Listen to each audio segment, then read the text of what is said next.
Hello students, मैं आशीष पाठक आप सबका सीखने, सिखाने, जानने और समझने के इस तकनीकी माध्यम के द्वारा स्वागत करता हूं और आशा करता हूं कि इस माध्यम से आप सब सीखने और सिखाने का भरपूर आनंद ले रहे होंगे। आज हम चलेंगे भौतिक विज्ञान के कुछ महत्वपूर्ण शीर्षकों की ओर, कुछ महत्वपूर्ण टॉपिक्स की ओर, और हमने लास्ट लेक्चर में जो लास्ट वीडियो में चीज़ें देखी हैं उनसे थोड़ा सा एक कदम आगे चलेंगे। तो जल्दी से हम एक बार वो सब जान लेते हैं जो हमने लास्ट वीडियो तक समझा है, जाना है। तो हमने ये जाना कि आवेश क्या होता है, हमने ये जाना कि वैद्युत क्षेत्र क्या होता है, और हमने ये भी सीखा कि किसी बिंदु आवेश के कारण किसी बिंदु पर वैद्युत क्षेत्र की तीव्रता क्या होती है। आज उसके थोड़ा सा आगे और चलेंगे। हमने बहुल आवेशों के बीच बल को भी सीखा। अब यहां पर हम एक ऐसे निकाय की ओर चलेंगे जो दो आवेशों से मिलकर बनता है। तो आइए देखते हैं कि आज के इस कक्षा में, आज के इस लेक्चर में, आज के इस वीडियो में हम क्या जानने और समझने वाले हैं। तो आप देखेंगे कि आज हम लोग जो सीखने जा रहे हैं, जो चर्चा करने जा रहे हैं, जो समझने जा रहे हैं, वो है वैद्युत द्विध्रुव, इलेक्ट्रिक डाइपोल, फिर वैद्युत द्विध्रुव आघूर्ण। जब हम वैद्युत द्विध्रुव को जानेंगे तो वैद्युत द्विध्रुव के आघूर्ण अर्थात इलेक्ट्रिक डाइपोल मोमेंट के बारे में भी जानेंगे, और उसके बाद आज हम लोग ये भी जानेंगे कि वैद्युत द्विध्रुव के कारण किसी बिंदु पर वैद्युत क्षेत्र की तीव्रता, उसमें एक स्थिति जो है पहली अक्षीय स्थिति में अगर कोई बिंदु होता है तो उस स्थिति में वैद्युत द्विध्रुव के कारण किसी बिंदु पर वैद्युत क्षेत्र की तीव्रता क्या होती है, इसके बारे में भी डिस्कस करेंगे। तो आप सबसे बहुत मैं आशा लगाए हूं और मुझे पूरा विश्वास है कि आज की कक्षा को हम दोनों मिलकर के, आप वहां से मैं यहां से, एक बहुत अच्छी तरीके से रोचक ढंग से आगे बढ़ाएंगे और इस माध्यम के जरिए भी हम सीखने और सिखाने का पूरा आनंद लेते हुए ज्ञान का अपना जो भंडार है उसको विस्तृत करेंगे। तो हम आगे बढ़ते हैं। तो सबसे पहले मैं आपसे बात करना चाहूंगा वैद्युत द्विध्रुव है क्या, इलेक्ट्रिक डाइपोल।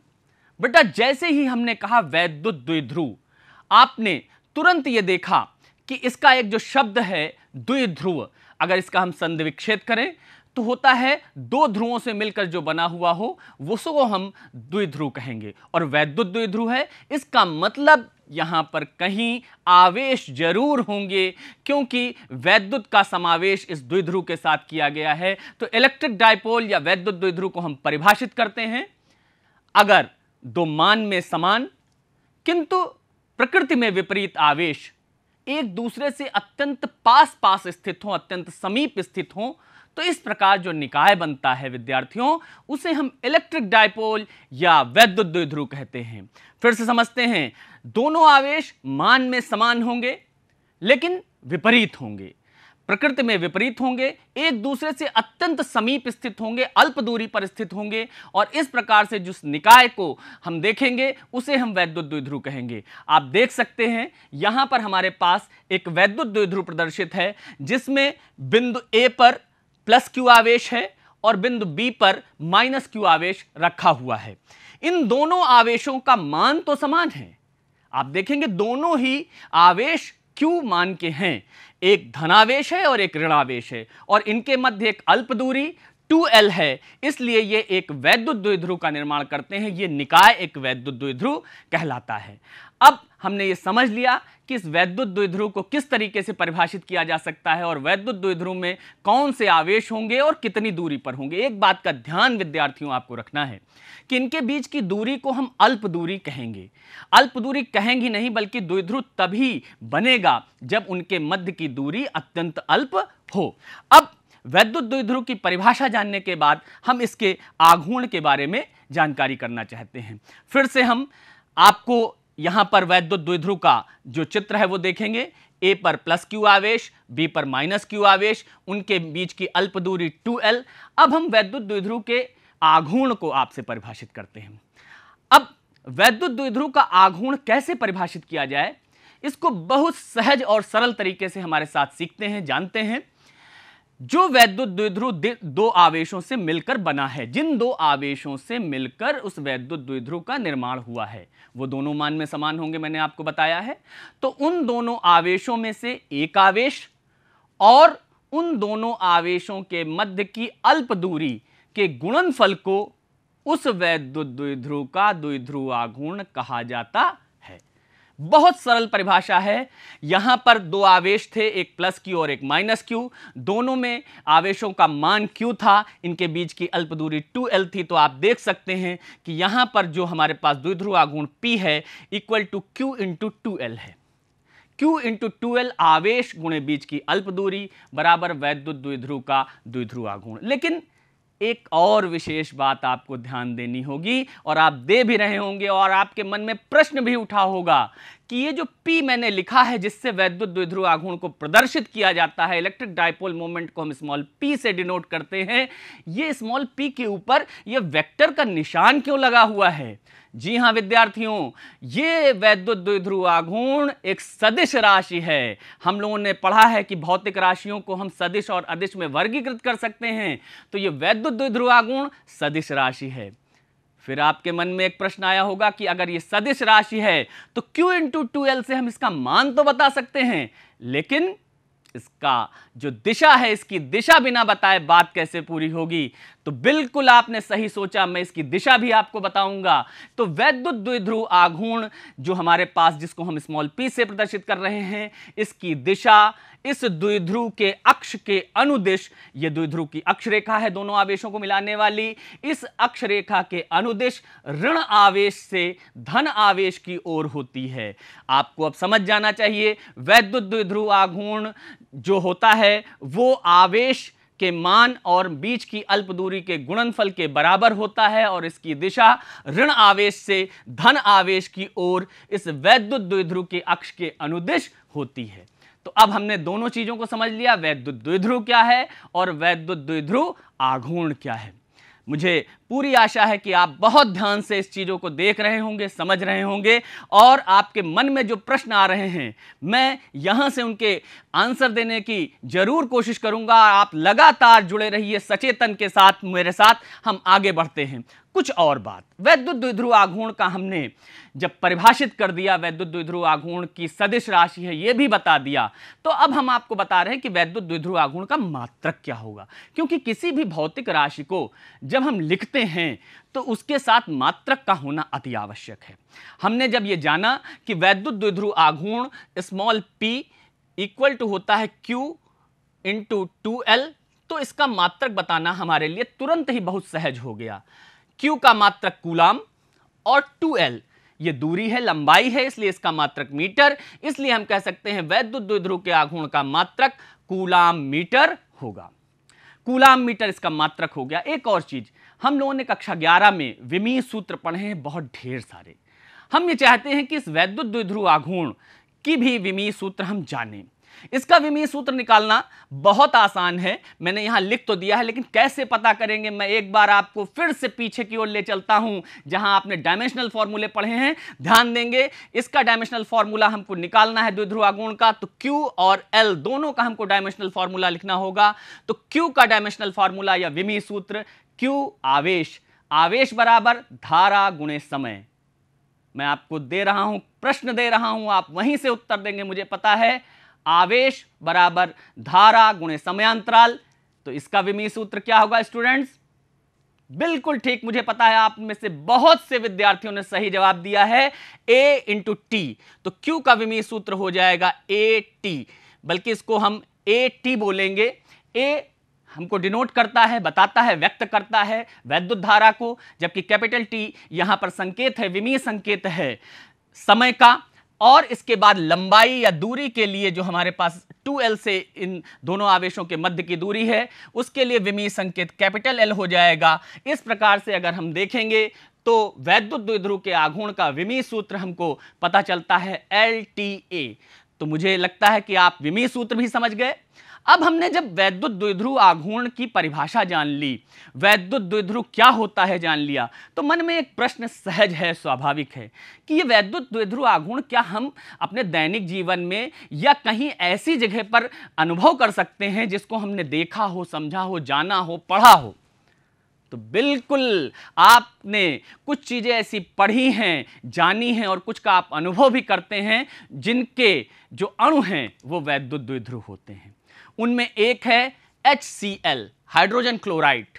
हाइड्रोजन क्लोराइड का जो अणु है वो एक वैद्युत द्विध्रुव है। इसी प्रकार से हाइड्रोजन ब्रोमाइड HBr, इसका अणु भी वैद्युत द्विध्रुव होता है। एक मैं और उदाहरण यहां पर जोड़ देता हूं। हमारे पास हम सब जानते हैं जल, पानी, जिसका रासायनिक जो हमारे पास सूत्र है वो H2O है, ये भी हमारे पास एक वैद्युत द्विध्रुव है। आपको पता है ये अणु ऐसे होते हैं जिनमें धनावेश एक किनारे और ऋणावेश एक किनारे हो जाता है, केंद्रित हो जाता है, और उनके बीच की दूरी भी अल्प होती है, बराबर धन और ऋणावेश एक एक किनारे पर हो जाते हैं, जिसके कारण ये अणु वैद्युत द्विध्रुव बन जाते हैं। तो मुझे लगता है कि वैद्युत द्विध्रुव के बारे में बहुत सारी चीजें हम सब ने समझ ली होगी। तो वैद्युत द्विध्रुव के बारे में विमीय सूत्र, परिभाषा और उदाहरण जानने के बाद हम कुछ और आगे बढ़ेंगे। आगे मैं बढ़ता हूं। मैंने आपसे कहा था कि जब लास्ट वीडियो में, लास्ट लेक्चर में हम लोग चर्चा कर रहे थे तो हम लोगों ने चर्चा की थी वैद्युत क्षेत्र की तीव्रता, और एक बिंदु आवेश के कारण किसी बिंदु पर वैद्युत क्षेत्र की तीव्रता क्या होगी इसकी हमने गणना भी की थी। तो विद्यार्थियों, आज हमको एक बिंदु आवेश के कारण वैद्युत क्षेत्र की गणना नहीं करनी है, बल्कि जो आवेशों का एक निकाय वैद्युत द्विध्रुव के रूप में हमने प्राप्त किया है उसके कारण वैद्युत क्षेत्र की तीव्रता की गणना करनी है, वैद्युत क्षेत्र की तीव्रता का पता लगाना है। इसकी दो स्थितियां हमको जाननी है। आज हम पहली स्थिति जानेंगे जो कि है अक्षीय स्थिति। अक्षीय स्थिति का तात्पर्य है कि कोई ऐसा बिंदु जो वैद्युत द्विध्रुव की अक्षरेखा पर स्थित होगा और वहां पर हमको उस बिंदु पर वैद्युत द्विध्रुव के कारण वैद्युत क्षेत्र की तीव्रता पता करनी होगी। यहां ध्यान रखेंगे कि हमने बिंदु आवेश के कारण वैद्युत क्षेत्र की तीव्रता जान चुकी है, पढ़ चुके हैं, समझ चुके हैं, उसका सूत्र भी हमने डिराइव किया था, व्युत्पन्न किया था। आज आवेशों के इस निकाय जिसको हम वैद्युत द्विध्रुव कर रहे हैं, इसके कारण अक्षीय स्थिति में वैद्युत द्विध्रुव की तीव्रता पता करने जा रहे हैं। तो आपके सामने जो चित्र है इसमें एक वैद्युत द्विध्रुव AB प्रदर्शित है, आप देख सकते हैं। इसमें A पर प्लस Q आवेश है, ये प्लस Q आवेश है, और B पर माइनस Q आवेश है। इनके मध्य की अल्प दूरी 2L है। इस द्विध्रुव का मध्य बिंदु O हमने लिया है, इस द्विध्रुव का मध्य बिंदु O है, और इसकी जो अक्षरेखा है दोनों आवेशों को मिलाने वाली, यहां पर एक बिंदु P है। इस P बिंदु की दूरी इस द्विध्रुव के मध्य बिंदु O से R है, आपको यहां दिखाई दे रही है। इस P बिंदु की दूरी द्विध्रुव के मध्य बिंदु से R है, और हमको इसी P बिंदु पर वैद्युत द्विध्रुव के कारण वैद्युत क्षेत्र की तीव्रता पता करनी है। एक और बात, ये जो द्विध्रुव रखा हुआ है ये हमने माना है कि एक माध्यम में रखा हुआ है जिसका परावैद्युतांक K है। तो K परावैद्युतांक के माध्यम में रखे हुए इस वैद्युत द्विध्रुव AB के कारण उसकी अक्षरेखा के बिंदु P पर हमें वैद्युत क्षेत्र की तीव्रता पता करनी है। वैद्युत द्विध्रुव की लंबाई 2L है, उसका मध्य बिंदु O है, O से P की दूरी हमारे पास OP जिसे हम कहेंगे वो स्मॉल r के बराबर है। तो चलिए आइए गणना करते हैं, मिलकर गणना करते हैं कि वैद्युत द्विध्रुव के कारण अक्षीय स्थिति में वैद्युत क्षेत्र की तीव्रता क्या होगी। हमारे साथ आप भी जुड़े रहिए और हम लोग मिलकर गणना करेंगे। तो मैंने आपसे कहा, एक बार हम फिर से देखते हैं कि इसमें आप देखेंगे मैं यहां से कुछ चीजें लिख दूं। जो हमारे पास ये मध्य बिंदु है, इस वजह से जो O से A की दूरी होगी ये हमारे पास द्विध्रुव की आधी लंबाई होगी, और यही हमारे पास OB के बराबर भी होगी। अब हम इसके जरिए थोड़ा सा आगे बढ़ेंगे। हमको करना क्या है विद्यार्थियों, मैं गणना शुरू करूं उसके पहले आपको बता दूं कि हम यहां पर P बिंदु पर जो हमारे द्विध्रुव के दो आवेश हैं जिनसे मिलकर द्विध्रुव बना हुआ है, इनमें अलग अलग आवेशों के कारण हम यहां पर पहले वैद्युत क्षेत्र की तीव्रता की गणना करेंगे। फिर जब हमारे दोनों आवेशों के कारण अलग अलग वैद्युत क्षेत्र की तीव्रता की गणना हो जाएगी, तब हम P बिंदु पर परिणामी वैद्युत क्षेत्र की तीव्रता पता कर लेंगे। तो चलिए आइए शुरू करते हैं।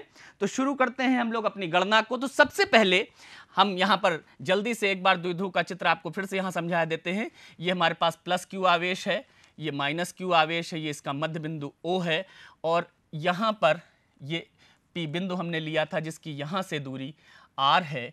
हम सबसे पहले क्या करते हैं, इस प्लस Q आवेश के कारण इस P बिंदु पर वैद्युत क्षेत्र की तीव्रता ज्ञात करते हैं। ये A बिंदु पर है और ये हमारे पास B बिंदु पर रखा हुआ है। तो प्लस Q आवेश के कारण P पर वैद्युत क्षेत्र की तीव्रता, वैद्युत क्षेत्र की तीव्रता, इसको हम EA कह देते हैं। क्यों EA कह देते हैं?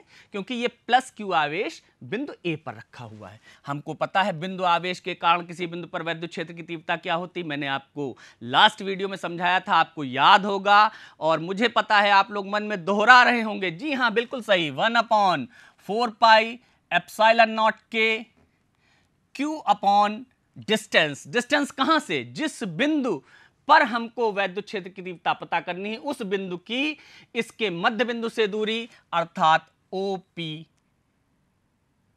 हमारे पास हम पता कर रहे हैं A से P, A पर चूंकि रखा हुआ है इसलिए हम यहां पर A से दूरी लेंगे, A से P का स्क्वायर। चूंकि प्लस Q आवेश A बिंदु पर रखा है इसलिए हम A से P तक की दूरी लेंगे। यह चीज हमको ध्यान रखनी है कि मध्य बिंदु से दूरी R है, लेकिन प्लस Q आवेश बिंदु A पर रखा है इसलिए A से P की हम दूरी लेंगे, AP स्क्वायर। तो अब आप देखें EA equal to 1/4 pi epsilon nought K Q upon, अब हमको ध्यान देना यहां पर थोड़ा सा देना पड़ेगा कि O से P तक की दूरी तो हमको बता दी गई है R है, लेकिन A से P की दूरी क्या होगी? चूंकि A पर प्लस Q आवेश है और हम प्लस Q आवेश के कारण गणना कर रहे हैं इसलिए इस दूरी की गणना करना आवश्यक है। तो आप देखें O से P की दूरी R और द्विध्रुव की आधी लंबाई L, तो निश्चित रूप से A से P की दूरी हमारे पास हो जाएगी R माइनस L का होल स्क्वायर। इसकी दिशा भी हमको बतानी होगी। दिशा के लिए बहुत ध्यान दीजिए, मैंने आपको बताया था कि जिस बिंदु पर हमको वैद्युत क्षेत्र की तीव्रता की दिशा पता करनी है, हम वहां पर एक परीक्षण आवेश रखने की कल्पना करते हैं और देखते हैं कि उस पर बल किस दिशा में लग रहा है, वही दिशा वैद्युत क्षेत्र की तीव्रता की दिशा होती है। तो हम कल्पना करते हैं कि P बिंदु पर परीक्षण आवेश, जिसे हमने टेस्ट चार्ज कहा था, जिसको हमने Q0 से डिनोट किया था, Q0 से डिनोट किया था, कल्पना करते हैं उसको रखा गया, ये हमेशा धन प्रकृति का होगा। अब आप स्पष्ट रूप से बताइए, मैं आपसे प्रश्न पूछ रहा हूं, आप बताइए कि P पर अगर टेस्ट चार्ज परीक्षण आवेश रखा हुआ है तो ये प्लस Q आवेश इस पर कैसा बल लगाएगा? प्लस Q आवेश परीक्षण आवेश पर कैसा बल लगाएगा? बिल्कुल ठीक, मुझे पता है आप सब ने सही उत्तर दिया है कि ये प्लस Q आवेश Q0 अर्थात परीक्षण आवेश पर प्रतिकर्षण का बल लगाएगा, क्योंकि दोनों धनात्मक आवेश हैं और इसलिए इसकी दिशा हो जाएगी A से P की ओर, AP की ओर, AP की ओर। ये हमने पता कर लिया प्लस Q आवेश के कारण बिंदु P पर वैद्युत क्षेत्र की तीव्रता। अब हम इस माइनस Q आवेश के कारण P बिंदु पर वैद्युत क्षेत्र की तीव्रता पता करेंगे। तो माइनस Q आवेश के कारण P पर वैद्युत क्षेत्र की तीव्रता, ध्यान देंगे विद्यार्थियों, इसे हम EB से डिनोट कर रहे हैं। क्यों EB से डिनोट कर रहे हैं? क्योंकि जो हमारा ऋण आवेश है, जो माइनस Q आवेश है, वो बिंदु B पर रखा है, इसलिए हमने एक सामान्य ले लिया, EB ले लिया। यहां पर आप, ये कोई नियम नहीं है, आप चाहें तो E1 E2 ले सकते हैं, अपनी सुविधा के लिए आप वहां पर नोटेशंस अपनी तरीके से रख सकते हैं। मैंने EB लिया हुआ है, तो EB इक्वल टू क्या होगा? उसी फॉर्मूले को हम फिर से अप्लाई करेंगे कि बिंदु आवेश के कारण किसी बिंदु पर वैद्युत क्षेत्र की तीव्रता, और वो होगा 1/4 pi epsilon nought K Q upon, देखिए यहां भी आवेश का परिमाण Q ही था इसलिए Q ही रखा। लेकिन अब हमको दूरी कहां से लेनी है? दूरी लेनी होगी जहां पर -Q आवेश रखा हुआ है वहां से P तक की दूरी। तो -Q आवेश B पर रखा हुआ है, B से P तक की दूरी Bp²। इसका मतलब हमारे पास कैलकुलेशन में आ जाएगा 1/4 epsilon nought K Q upon Bp। अब कितना होगा ये कैलकुलेट हम करते हैं। तो देखें O से P तक की जो दूरी है वो R है और यहां हमारे पास ये दूरी भी स्मॉल l होगी, क्योंकि ये भी द्विध्रुव की आधी लंबाई है। तो ये हो जाएगा R प्लस L का होल स्क्वायर। अब हमारे पास ये मान पता चल गया EB का, इसकी भी दिशा हमको बतानी होगी। आइए अब हम लोग मिलकर जानते हैं कि इस EB की दिशा क्या होगी, क्योंकि वैद्युत क्षेत्र की तीव्रता सदिश राशि है, बिना दिशा बताए काम नहीं चलना है। तो दिशा अवश्य जान लें, क्योंकि प्रश्नों के उत्तर में भी अगर आपने दिशा नहीं लिखी तो वो अधूरा माना जाएगा। तो इसकी दिशा कैसे पता करेंगे? तरीका वही। क्या तरीका होगा? हम फिर से परीक्षण आवेश को यहां रखने की कल्पना करेंगे और परीक्षण आवेश पर लगने वाले बल की दिशा देखेंगे। तो स्टूडेंट्स, विद्यार्थियों, हम फिर से यहां टेस्ट चार्ज को रखते हैं और अब देखते हैं बल किधर लगता है। तो हमने कल्पना की कि P बिंदु पर टेस्ट चार्ज Q0 को रख दिया गया है और अब हम देखते हैं कि -Q आवेश उस पर किधर बल लगाता है। मैं फिर से आपके लिए प्रश्न देता हूं कि आप बताइए कि ये -Q आवेश इस परीक्षण आवेश Q0 पर किधर बल लगाएगा। फिर से आपका जवाब सही होगा, मुझे पता है कि आप बिल्कुल सही जवाब दे रहे हैं। ये ऋण आवेश इस परीक्षण आवेश को अपनी ओर आकर्षित करेगा और इसलिए इसकी दिशा अब की होगी P से B की ओर, PB की ओर। ये दिशा होगी PB की ओर। तो अब आप देखें हमने क्या कैलकुलेट कर लिया। हमने दो चीजों की गणना कर ली। हमने EA अर्थात +Q आवेश के कारण P बिंदु पर वैद्युत क्षेत्र की तीव्रता पता कर ली। हमने -Q आवेश के कारण P बिंदु पर वैद्युत क्षेत्र की तीव्रता पता कर ली। अब हमारा उद्देश्य जो है, हम उस ओर बढ़ेंगे। हमारा उद्देश्य तो है बिंदु P पर वैद्युत द्विध्रुव के कारण वैद्युत क्षेत्र की तीव्रता पता करना। इसलिए अब हम P पर परिणामी वैद्युत क्षेत्र की तीव्रता पता करेंगे। तो अब हमको एक चीज देखना है विद्यार्थियों कि हमने जो EA और EB पता किए हैं अर्थात +Q और -Q आवेश की वजह से जो P बिंदु पर वैद्युत क्षेत्र की तीव्रता आई है, आप उसमें एक खास बात देखेंगे कि जो हमने +Q आवेश की वजह से तीव्रता निकाली है उसकी दिशा है AP की ओर अर्थात इस ओर, और जो हमने -Q आवेश की वजह से जो निकाली है वो है हमारे पास कितने ओर? वो है हमारे पास इस ओर, यानी कि P से B की ओर। दोनों परस्पर विपरीत हैं, दोनों परस्पर विपरीत हैं, इसलिए हम इनका परिणामी जब ज्ञात करेंगे वो परिणामी इनके अंतर के बराबर होगा अर्थात बिंदु P पर परिणामी वैद्युत क्षेत्र की तीव्रता, वैद्युत क्षेत्र की तीव्रता E बराबर होगा EA डिफरेंस EB। अभी हमने डिफरेंस लिखा है, अंतर लिखा है, क्योंकि हमको क्लियर नहीं है कि कौन बड़ा कौन छोटा है। उसको भी देख लेते हैं जल्दी से। अब आप देखेंगे कि EA और EB में बाकी सब कुछ समान है, सिर्फ यहां पर R-L का होल स्क्वायर है और यहां R+L का होल स्क्वायर है। तो हमको पता है कि जहां पर हर छोटा होता है मान बड़ा हो जाता है। इसका अर्थ है EA EB से बड़ा है, इसलिए परिणामी वैद्युत क्षेत्र की तीव्रता E बराबर होगा EA EB। क्यों होगा? क्योंकि हमको पता चल गया कि EA is greater than EB। अब आइए हम यहां गणना करते हैं। आप देखेंगे विद्यार्थियों कि यहां EA और EB दोनों में हमारे पास कुछ कॉमन चीजें हैं। क्या कॉमन है? Q/4 एप्सिलॉन नॉट K, ये दोनों में कॉमन है। तो हमारे पास क्या बचता है? EA से बचता है 1/R-L का होल स्क्वायर और यहां बचता है R+L का होल स्क्वायर। तो अगर इसको हम कैलकुलेट करते हैं तो Q/4 epsilon nought K R+L का होल स्क्वायर, हमने एलसीएम ले लिया है और हमारे पास यहां पर हम इस फ्रैक्शन को सॉल्व कर रहे हैं। R+L का होल स्क्वायर। अब आप देखें यहां पर थोड़ा सा हम ध्यान देंगे कि अगर इसको हम कैलकुलेट करें Q/4 एप्सिलॉन नॉट K, अब इसको हम ओपन करेंगे तो r square plus l square plus 2LR minus r square minus L square plus 2LR, और नीचे आप देखें यहां पर जो डिनोमिनेटर में है आर प्लस एल और आर माइनस एल, हम लोगों ने कहीं पढ़ा था कि A plus B A minus B equal to A square minus B square होता है, इसलिए ये हो जाएगा are square minus L square का होल स्क्वायर। और ऊपर आप देखें ई इक्वल टू जो हम कैलकुलेट कर रहे हैं Q upon 4 pi epsilon not के, ऊपर हमारे पास बच गया यहाँ पर 2LR और नीचे हमारे पास हो गया r square minus L square का होल स्क्वायर। अब यहाँ पर दो अप्रॉक्सीमेशन जल्दी से हम करते हैं। देखिए Q इंटू 2L हम सब अभी सीख चुके हैं, ये द्विध्रुव आघूर्ण P के बराबर होता है, और यहाँ पर हमारे पास ये सूत्र बन जाएगा E बराबर 1 अपॉन, यहाँ मैं लिखता हूँ इसको हटा देते हैं, 1/4 पाई एप्सिलॉन नॉट के P R upon are square minus L square का होल स्क्वायर। अब विद्यार्थियों एक चीज जल्दी से हम लोग जान लेते हैं, मैंने आपको बताया कि आर बिंदु की दूरी है, पी बिंदु की दूरी है, और एल आधी लंबाई है द्विध्रुव की, आधी लंबाई बहुत छोटी होगी तुलना में आर के, तो आर स्क्वायर करेंगे बहुत बड़ा हो जाएगा, are square is very much greater than l square, इसलिए एल स्क्वायर को हम नगण्य मान सकते हैं।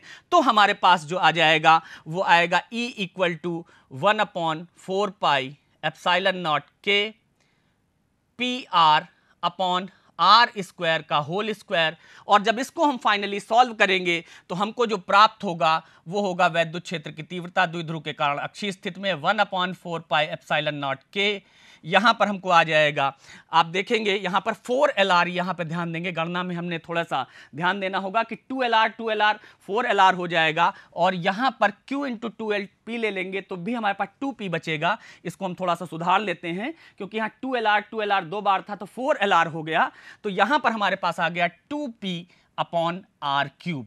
अब आप ये जो हमारे पास सूत्र है ये अक्षीय स्थिति में वैद्युत क्षेत्र की तीव्रता का सूत्र आ गया, E equal to 1/4 pi epsilon not के 2P अपॉन आर क्यूब, और इसकी दिशा हमारी वही होगी जो EA की दिशा है, क्योंकि EA बड़ा है इसलिए इसकी दिशा हमारे पास हो जाएगी हमारे AP की ओर, AP की ओर, अर्थात जो EA की दिशा है। यहाँ थोड़ा सा हम यहाँ पर दोबारा से ध्यान दे लेंगे, ये r square cancel, l square cancel, 2LR 4LR, जिसमें से हमने Q इंटू 2L को P मान लिया तो भी हमारे पास 2PR बचता है। इस प्रकार से हमने देखा कि अक्षीय स्थिति में वैद्युत क्षेत्र की तीव्रता E equal to 1/4 pi epsilon not के 2P बाई आर क्यूब होती है, जिसकी दिशा हमारे पास A से P की ओर होगी, अर्थात हमारे पास ऋण से धन आवेश की ओर होगी। इस प्रकार से हमने देख लिया कि ये हमारे पास वैद्युत क्षेत्र की तीव्रता हमने कैलकुलेट कर ली है, जो A से P की ओर धन आवेश से बाहरी बिंदु की ओर जाती है। Thank you.